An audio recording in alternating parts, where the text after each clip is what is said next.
وانيش قاعده نجامل فيكم، وصوتكم وقت اللي واصل الى كل ارجاء المحكمه. انا متاكده اللي فما قلوب ترتجف، فما ناس اللي حاسه باللي فيه البلاد وفاهمه انه فما عباد اللي بامكانيات بسيطه، اللي منعدمه مش بسيطه، عندهم القلايب، عندهم قرجومه اللي يصيحوا بها ويقولوا بها بالروح بالدم نفديك يا عالم.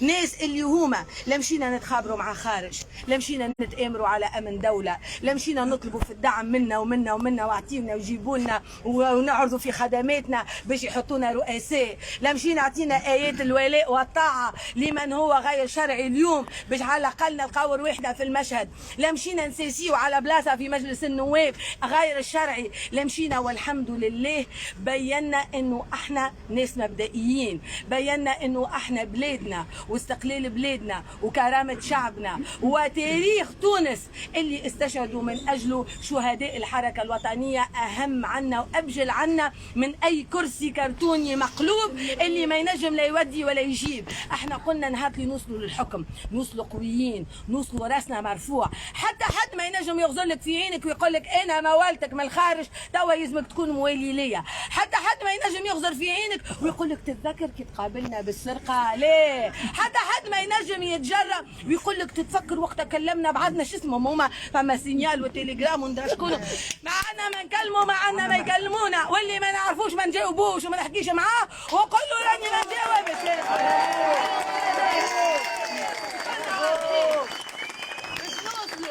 باش نوصلوا وباش نمنعوا بلادنا وباش تنتصر تونس بالقلايب بمحبتكم انتوما وبرشا التوانسه راهم ملايين ورانا، التوانسه راهم قاعدين يبكيوا على بلادهم لكن لا حول لهم ولا قوه، الناس اللي تصبح من الصباح لليل باش تلقى لقمه العيش نتاعها، الناس اللي ما تصدق الربي باش تلقى ترونسبور وتروح بيه لصغارها تقريهم كلمتين ما تنجمش باش تكون موجوده معاك في الشارع في كل الاوقات. اما ميسالش انا نقول لكم راه وجودكم وصراخاتكم والاستماتة نتاعكم وشعاراتكم السلمية وشعاراتكم الهادفة ورسالتكم النبيلة الوطنية راهي قاعدة تدخل لقلوب التوانسة بصغارهم بكبارهم، قاعدين نزرعوا من نول وجديد في روح الوطنية، قاعدين نحيوا فك الجذرة هذيك وفك الشعلة اللي طفيوها عند التوانسة اللي هي شعلة الانتماء للوطن، نغيروا على العلم التونسي. انا باهتة نحكي توا فما ناس قابلتهم هوني في المحكمة زايد لا ذكر لا فايدة في ذكر الأسامي وزعما نخبة المجتمع مش واعيين، تقول له على مكحل في البلاد نهايتها اش عندهم يعملوا، تقول لهم يا ولادي دستور الخلافة مكتوب اقرا هذا توا والله تعملوا لها في بيبليسيتي شكون باش يطبقوا هذا يا ولادي افهموا راهو تنظيم عالمي دولي فلوس مصبوبه وخريطه كامله قاعده تتعمل وراهي الحكايه هذه كلها وراها مصالح جيوستراتيجيه وراها تونس اللي هي موقعها الجغرافي ما لقاوش باش يجيبوه بالطول وبالعرض يولي يحطك انت قطعه لف قيد على الدول هذيا وحل الحدود واعمل وقد تدخل منا تخرج من غادي. انا ناكد لكم اللي عندنا ازمه نتاع وعي برهانات وبمخاطر المرحله، ونحمد ربي ونحمدوا ربي انه الحزب هذايا اللي عرف في الدوله وعرف المعارضه ويدرس كل شيء ويقظ وعينيه محلوله واذنيه محلوله وفي حاله نتاع متابعة على ثقة لما يجري، نعرفوا نفكوا الشفرة، نعرفوا نعملوا الريكوبمون، نعرفوا نفهموا هذا تحرك توا وهذاك تحرك توا، علاش هذاك سكت توا، شنو اللي صاير توا، ونخرجوا منها الخطة اللي باش تتعمل. اليوم احنا زعزعناهم الكل لأنه حطيناهم في ورطة، الورطة شنية؟ إنه حبوا يكذبوا على التوانسة توا عندهم عامين باش يقولوا لهم راهو دوسي الإخوانجية تسكروا ما عاد تسمعوا حتى حد يحكي لكم على الإخوانجية، راهي فونت كوميرس وراه حكايه فارغه وراه عبير موسي على خاطر ربلها بالقطعيه ما تلقى ما تحكي هيك تهرج وتعمل، وهو مش صحيح. هما يحبوا يحطوا لنا الشيء هذا في مخاخنا باش العباد تولي ما عادش فك حاله اليقظه والاستنفاذ، اما فيقوا برواحهم عملوا خطا استراتيجي في ربيع الخراب الاول انهم ظهروا الاخوان وحطوهم قدام الناس الكل باش فهموهم، والناس الكل كرهتهم وما تحبهمش. اليوم ما يحبوش يعاودوا نفس العمله، يحبوا توا مادام المجموعه الجديده هذه مازالت ما تحركتش وجوههم ومازالت الناس ما تعرفهمش، حتى كي تعدى بحذاك في الشارع ما تعرفوش، وما يجيوش في وسائل الاعلام ويخدموا من غادي لغادي. يقول لك ما نحرقوهمش وما نسلطوش عليهم الاضواء، خليهم يخدموا مادام هم موجودين مع المواطن في الجامعه وموجودين في السوق وموجودين في البلاد ويبدلوا في العقليات ويدمغوا في الناس، خليها تطيب سله سله واحنا الفوق نقعدوا لاهين هذا توقف هذا تسيب هذا تحط هذا قام هذا قعد، والامور اللي قاعدين نراو فيها الكل، وتحسوا انه قاعدين يفركسوا في برنامج اللي خدرنا جمله، واحنا والحمد لله ما يحك فينا حتى مخدر. جربوا معنا الانستيزيست الكل ما معناش عروق اصلا يدخل فيها زريقه المخدر وما نتخدروش، احنا فايقين الكل شيء. اليوم هذايا كما قلت لكم الصبيح راهو يوم تاريخي، لانه اليوم هذايا باش يذكروه التوانسه، لاني انا نتذكر روحي في 2010 من قبل ما يتيح النظام نمشي ونقول وزملائي يتذكروا اللي مشيت لهم البيرواتهم، يا وليدي راهو التجمع باش يتيح وراهو الخارجيه باش يشدوا الحكم. السيد الامين العام في باله يا وليدي يا سيد الامين العام يا وليدي هذه حقيقه، اك 17 نطاق باش تطيح فوق ريوسنا، الاخوانجيه باش يحكموا، الاخوانجيه باش ياخذوا البلاد، الناس الكل كيما توا هذه حاله النكران للجماعه هذوما، خذاو الحكم الاخوانجيه وعملوا 12 سنه ودمرونا، وتوا هنا ماشيين للدوزيام فاز نتاع العمليه التدميريه. احنا اليوم كيف وقفنا كيف ما هكايا حطينا الضوء.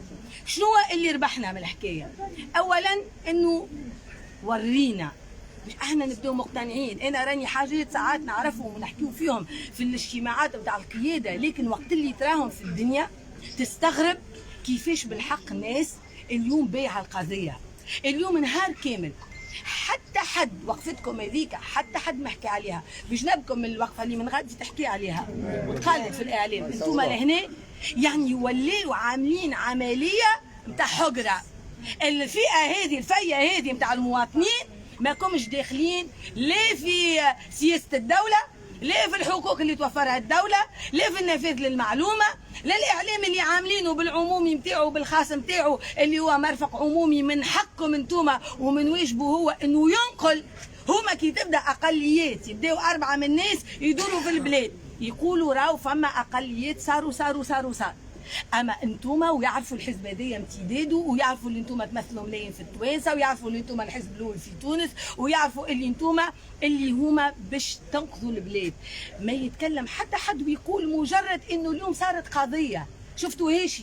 لا. مجرد باش يقولوا راهو القضيه صارت اليوم وتوخرت الغدوه، مجرد باش يقولوا اللي راهي صارت تجمع نتاع ناس اللي هما قالوا قدام المحكمه ما تلقاهاش. اكثر من هكا العميد اللي كنت بحذاه عمل تصريح الصباح لانه ما لقاش هو فرص هكا باش يحكيوا معها على المبادره نتاعهم هذيا اللي حضروا فيها نتاع الاتحاد وكل الحكايات هذيك. هو خذي الفرصه لانه يقول لك انا تعهدت اني باش نتكلم. قال انا راني بالمناسبه نعبر اني راني ضد هذه دوله الخلافه، وراه احنا مع الجمهوريه وفما احزاب هذه اللي تعمل مؤتمرات خلافه وكذا، وراه انا ضد الشيء هذا. برهان يقول له اي باهي شكرا باهي شكرا حكايه ماهيش مهمه باش يحكي فيها. اولا من بعد يخرج هو بيده قعد باهت تخرج من مداخلته الكل اللي حكاها. عميد المحامين يعتبروا ان قيس سعيد يخمم في المصلحه الوطنيه ولا حكايه كيما هذه. قال انا ما قلتوش الكلام هذا، يعني نشر الاخبار الزائفه وانه قولوك اللي انت ما قلتوش ما عادش كان علينا احنا.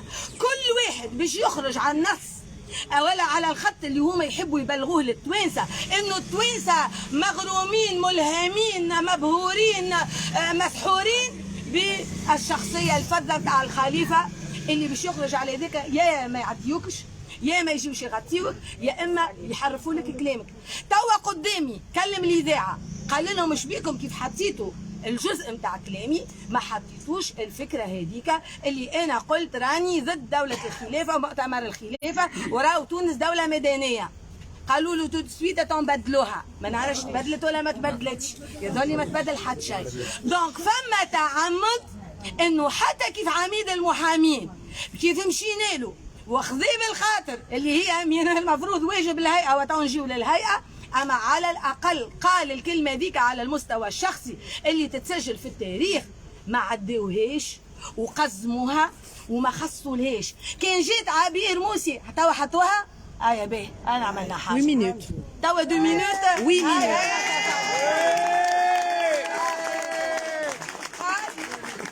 سنواصل الدفاع عن الدولة المدنية الديمقراطية. أي برافو عميد.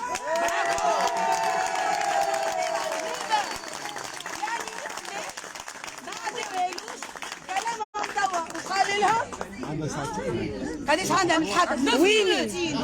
احنا عندنا قديش من اللي كلمناهم؟ من اللي قلنا له احنا اكثر من 30 هيك 9 مينوت باش تبدلت، باش تشوفوا اللي لا يضيع حق وراءه طالب.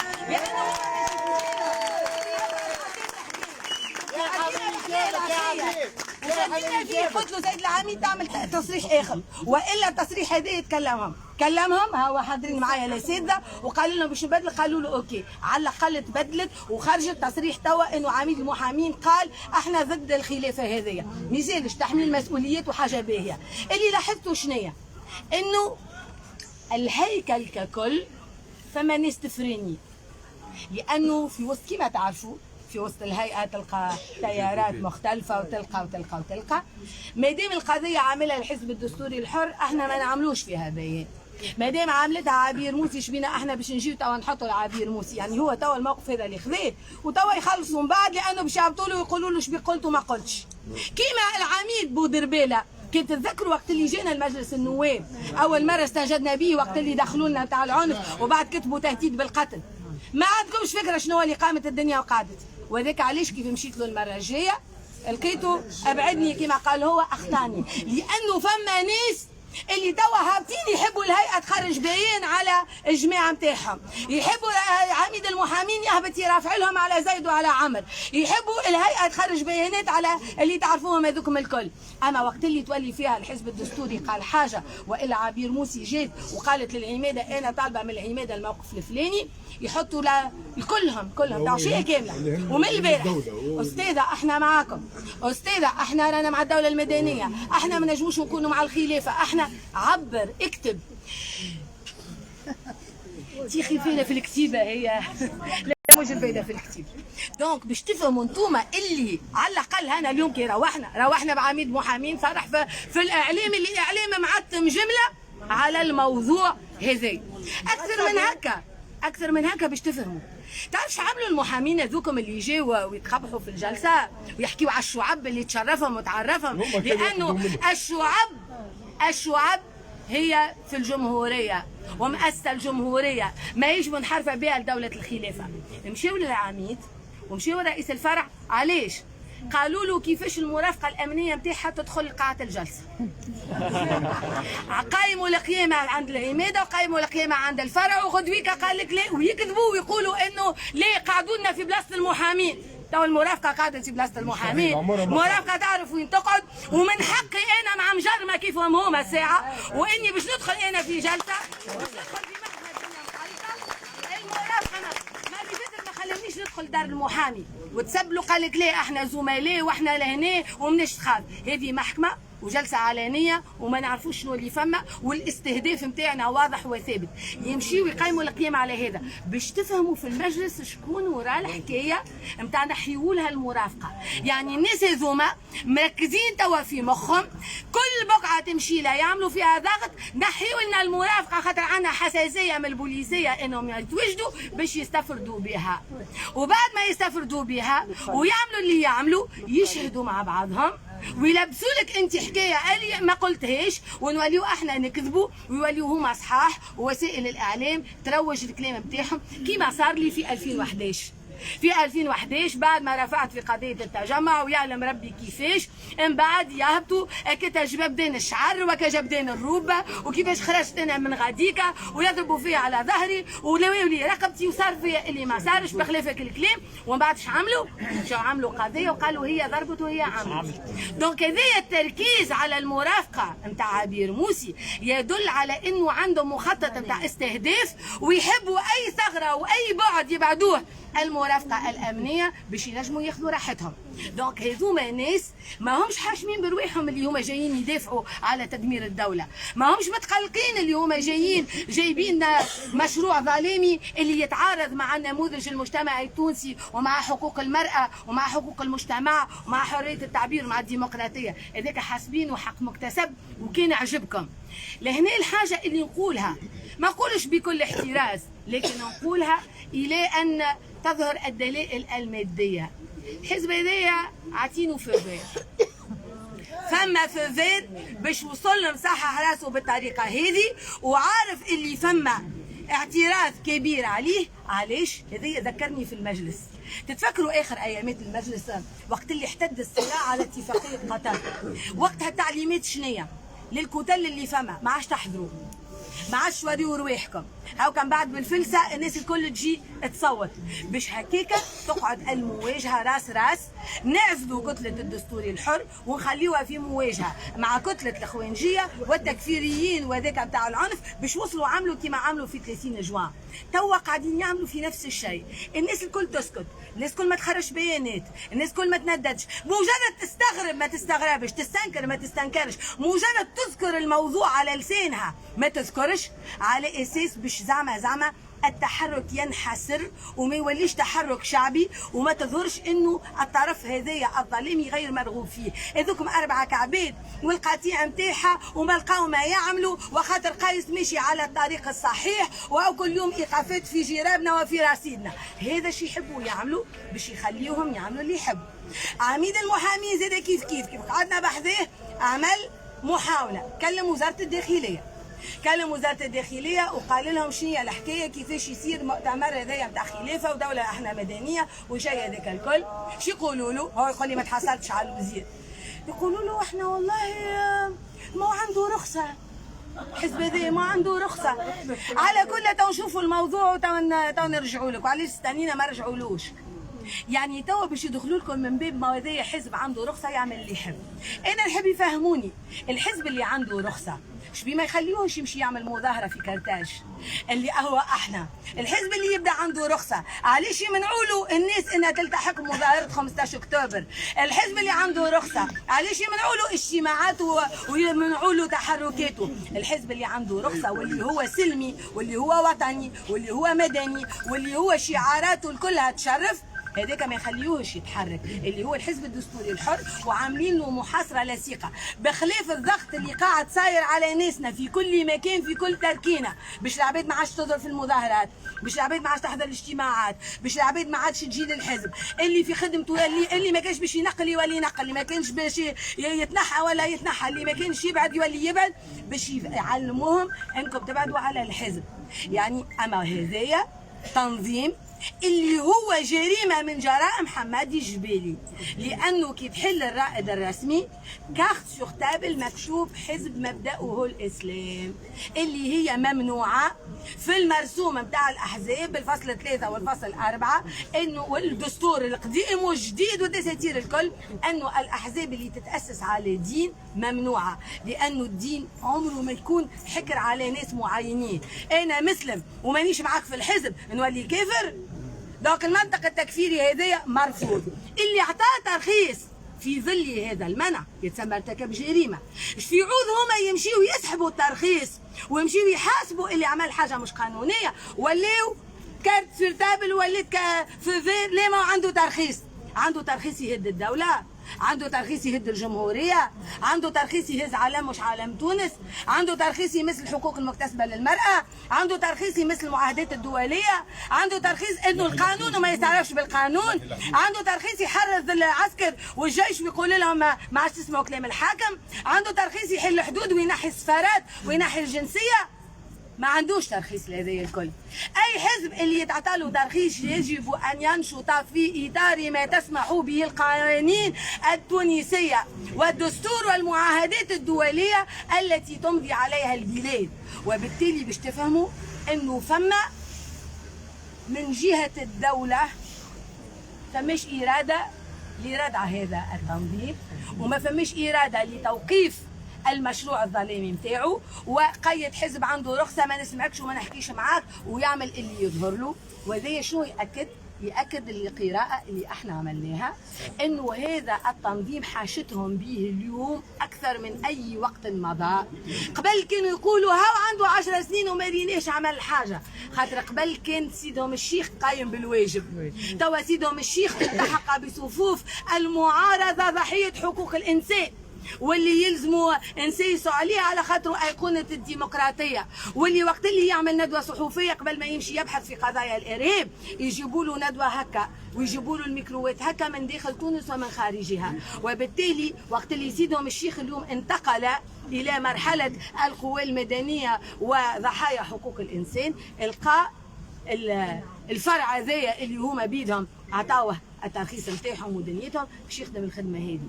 التنظيم هذا حاجتهم بها علاش؟ لانه توا الساحه فارغه، لانه يحكيوا ويقولوا ما يحبوش احزاب والناس كل فاسده والناس كل كذا، وما فماش احزاب، لانه اصلا البيتيندات اللي تعاملت بعد 2011 ما عندهاش امتداد شعبي. اش قعد في البلاد؟ قعد الحزب الدستوري الحر.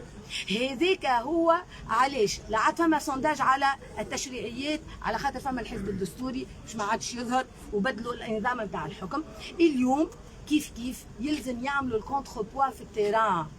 يقول لك انتوما قاعدين تعملوا في التنوير، هما يلزم يعملوا التكفير، خاطر التوانسه ما يلزمهمش يتنوروا، يلزمهم يتبناوا الفكر التكفيري ويقعدوا ديما مربوطين بهذه الخزعبلات. ما نعرفش شكون منكم عنده تليفوني ومرايتي، خل نقرا لكم نوعيه العقليه اللي يزرع فيها الحزب هذايا، واللي النخب مازالوا مش فايقين، وقال لك ليه ما عنده وين يوصل وما عندوش وزن.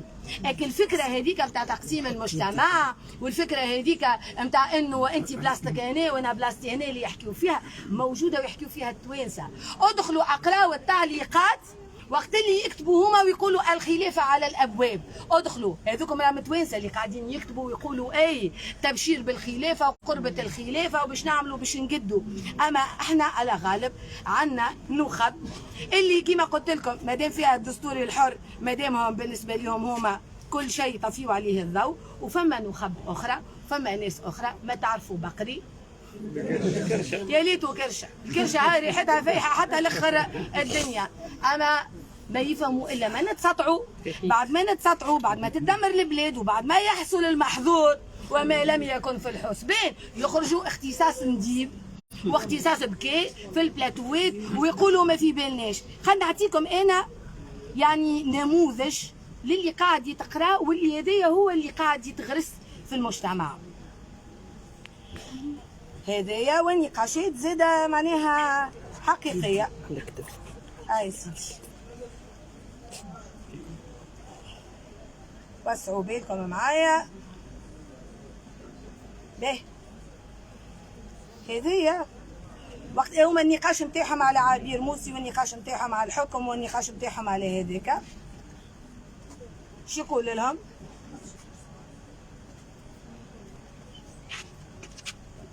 استنى يعطاهم الأطروحة اللي هما يوزعوا فيها، وذاك علاش اليوم الخليفة حاجته بيه والمهندسين الكل حاجتهم بيه باش ينجموا. هذيك كحكاية لا خيرة. أي شو يقول لك؟ هذه الفكر اللي قاعد يتغرس. شوفوا ربي ينظم كل شيء، كل حد أعطاه مسؤولية، حمل مسؤولية الحكم والأمن والجيش وكل حاجة صعيبة للرجال والعمل، ونسى مسؤوليتها بركة تتلهي بصغارها، تاكل تشرب ترتاح في دارها، تصنف ماهيش مكلفة بمسؤوليات. وحاجة بركة إذا احتاجوها في الطب وإلا في التعليم، الباقي الكل يعملوا راجل مكلف ومسؤول على المرأة ومش مزية ربي فرض عليه يخدم ويصرف عليها زادة. توا مثال كانوا نقولوا ربي فرض على المرأة واحنا رجال نشدوا الديار، بالطبيعة نشدوا الدار وتخرج هي تخدم، هذه مسؤوليتك تحملها. فهمتني؟ برشا فاهمين انه موضوع احتقار للمراه، وهذا غلط اصلا. ربي لم يفرض على المراه مسؤوليات هذه، واحنا نعرفوا اللي في الغرب فارضين على المراه انها تكون عباره راجل، وقوانين المساواه فقدتها انوثتها. انت في بالك الخاسر الوحيد كي تعرس تعيش مع راجل عباره زوز اصحاب قاسمين مصروف عيشتهم. فهمتوا؟ هذا الكلام اللي قاعد يدور، اللي قالته النهار الناطقه الرسميه بتاع القسم النسائي، انه قالت لك نريد ان نعود ملكات في بيوتنا. تو هي مش في بالها هذاك حد بالها باش تبطل الخدمه وتقعد ملكات في بيوتها، وكي تقول له اعطيني دينارا يعطيها دينارا. باهي ياسر كان القد باش تمشي تغسل شعرها في الحمام. يعني باش تفهموا انتم اللي الافكار هذه قاعده تدور وقاعده تسركل عند العباد. وهاكا قالها لك، هذا واحد فسرها لك. ربي قال انه الاعمال الصعيبه، وتعرفوا شو معناها الاعمال الصعيبه؟ دونك توا كل خدمه اللي تنجم تكون مصنفه صعيبه يجيوك هذوما ويولي يقولوا لك لا هذه ما تتكلفش بها المراه. نبداو نحيوها من القضاء، نحي من المحاماه، نحي من الامن، نحي من الدنيا، نحي من كل شيء اللي هما يعتبروه مهمتك. كيما قالت لك تاكل وتشرب وتتلهى بالصغار، هو يصرف عليك وانت كذا. هذيا العقليه اللي هما يعملوا فيها هاي موجوده. اقراوا وادخلوا. انا راني تلقى 10,000 و15,000 و20,000 كومنتير ندخل نقراهم باش تفهم التوانسه اش قاعده تعمل. دونك موجود الشيء هذايا قاعد يتغلغل ويفسروا فيه بالطريقه هذه. يلقى امراه هكا مسيكنه الصباح ما لقاتش كار وتخدم على روحها وتتعب في الخدمه وتروح حالتها حليله ودنيا، ما يجيش يقول لها يا مدام انت تخلص، تقول له راني نخلص شويه، يولي يقول لها انا باش نعملوا قوانين تطور الشغل ولا باش نعملوا قوانين تعمل مساواه المراه والرجل. لا، شفت كيفاش تبعتوا الغرب وندمتوا. ربي قال لكم اقعدوا في الدار كلوا واشربوا. انتم ما تحبوا الشقاء، انتم ما تحبوا تخدموا هكا. وابدا انت هذاك، وابدا التعليم كيف هاكا قال لك كان سحقوها في الطب ولا في التعليم يعيطولها، لانه احنا نعرفوها قبل الحكايه هذه. المراه تخدم طبيبه والا معلمه، اكثر من هذاك هذوما حاجات ما همش بتاع نساء. يعني الناس اللي تقول ما عندهم ما يوصلوا هما اللي ما فاهمين شيء، لانه الناس هذوما قاعدين متغلغلين. في الجامعه تلقاهم، في المارشيه تلقاهم، في الحي الشعبي تلقاهم، في التاكسيات تلقاهم، وما تجيب لهمش خبره. هذاك علاش هما اليوم ما حبوش يتسلط الضوء عليهم كي احنا سلطنا الضوء، باش العباد تولي ما عادش تفيق لهم، يخليو فيهم كاين ظاهره مجتمعيه عاديه ماهيش مربوطه بحزب. ما يقولوش العباد اصلا انه هما حزب. هاكا زعما ربي ونيبي ونرجعوا لحياتنا قبل، وسيد الرسول صلى الله عليه وسلم عمل، الرسول صلى الله عليه وسلم قد، ويوليو هما كاينهم التقوى تمشي والايمان، وهو وراء هذاك الكل متاجره بالدين كيما تاجروا الاخوانجيه المده الاولانيه. اما كل واحد والتجاره نتاعو. هذوما ناس يعتبروا انه تونس دوله كافره واحنا الكلنا كفار، وهما جايين توا باش يدخلونا الى الاسلام. يعني هذا خطر، لانه الناس اللي تحب تعمل لك سطو على عقيدتك، انا مسلمه، علاش انت تجي تقول لي انت كافره خاطر ماكش معايا؟ باي حق؟ يعني هذا الكل هو دستور الخلافه راهو مازال قد ما نقرا لكم منه، وما تعرفوش البرامج التعليميه كيفاش حاطينها، كيفاش العيشه نتاع الناس، النظام الاقتصادي. قال لك الاموال الاجنبيه، العمله الاجنبيه ما تدورش في البلاد. هذايا قداش محافظ البنك المركزي اسمه امين مال بيت المسلمين في مروان. حسيلو نموذج اخر اللي قاعد راهو الشعب التونسي اليوم تائه، ضايع، ناقم، حاقد على اللي صاير، كروه في كل شيء. الخطاب الاعلامي اللي يقولوا فيه خطاب عدمي، للي الناس تولي تسكر الراديو. لا فما دور ثقافه تاثر، لا فما دور شباب تاثر، لا فما تحل التلفزه تلقى دوكيومونتير، تلقى برنامج هكا توعوي، لا فما كل سبوت بيبليسيتير اللي كانت تعملهم الدوله باش توعي المجتمع وتوعي الاسره وتوعي الناس. حتى شيء. احنا يا اما الفيسبوك والانستغرام والدنيا وكل واحد سارح شوف فينا دنيا وفينا حكايه، يا اما في تونس لا تحس بالانتماء، لا تحس بالوطنيه. لا فما اولادنا كان نعملوا تيست لاولادنا شكون حافظ النشيد الوطني كامل، تلقى مش حافظ. الصغار الكل يقول لك امان نحب نزيد على خاطر باش ما نقعدش ناقف نأدي النشيد الصباح. ما عادش فما حتى وسيله لتأطير الشعب التونسي وتخليه يعتز بهويته ويعتز ببلاده ويعتز بروحه ويعتز بحريته ويعتز بالفتره هذه نتاع دوله الاستقلال اللي هي استثمرت في التعليم، استثمرت في التربيه، استثمرت في حقوق المراه، استثمرت في نموذج مجتمعي يضرب به الامثال في العالم. اليوم دول اللي كانت المراه ابسط حق عندها ما تلقاهش، بداوا ينحيوا لها في الحواجز، وبداوا يقدموا فيها، وبداوا يعطيوا فيها في حقوق كبيره، وبداوا يوليوا فيها في مسؤوليات.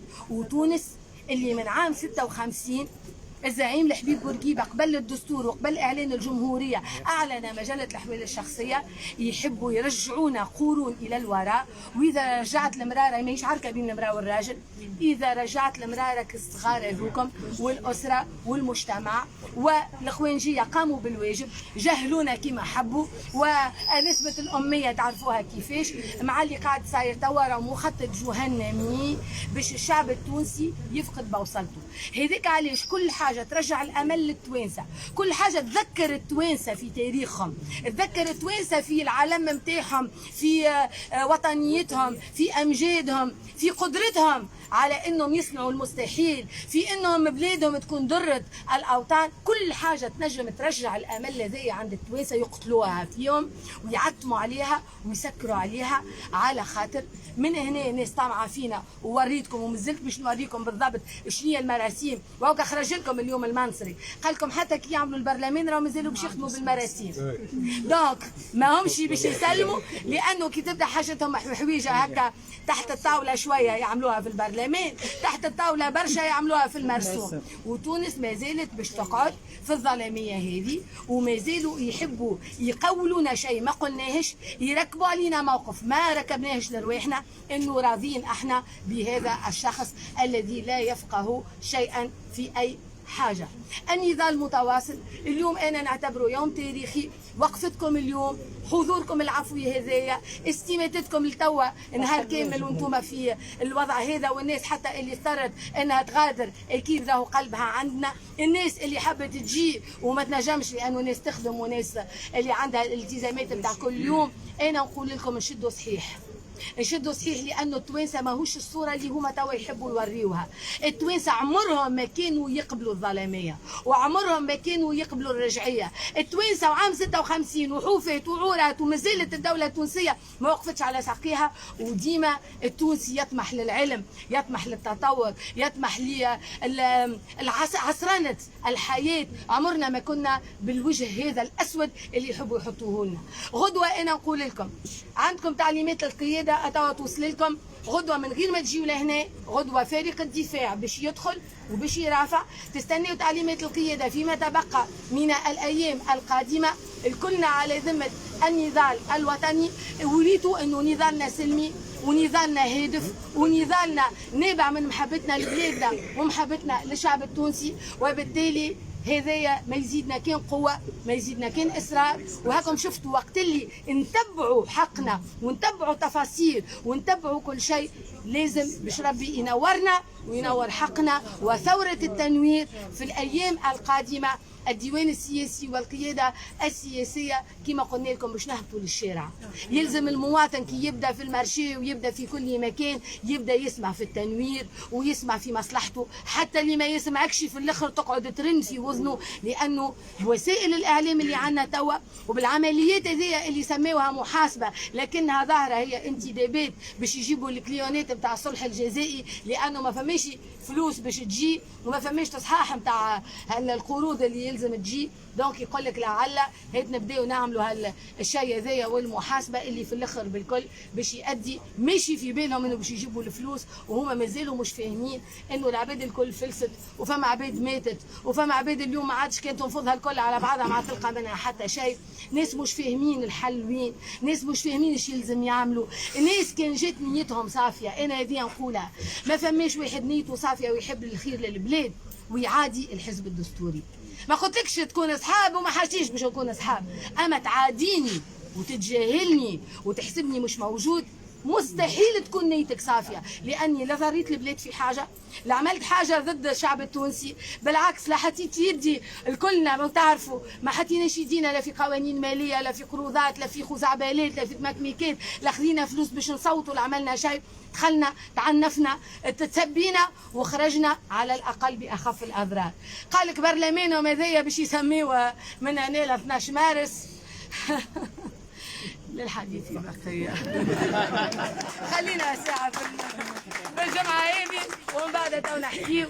المهم اللي نقعدوا به التوانسة رانا ما نرخوش ورانا ماناش راجعين لتالي، وراو حتى كان باش يدخلوا في المظالم ولا يدخلوا في اي حاجه. انا اليوم زدت تهنيت كي سمعت صوتكم يرفرف امام قصر العداله ونهار كامل. تهنيت انكم انتوما عارفين الرهان وعارفين الشعارات شنية وعارفين واجبكم وعارفين دوركم في كل المحطات ومهما كانت الظروف اللي باش تتعدى بها البلاد. ألف قبلة على جبينكم، ألف قبلة على جبين كل تونسية يساند ويقول كلمة الحق. يعطيكم الصحة.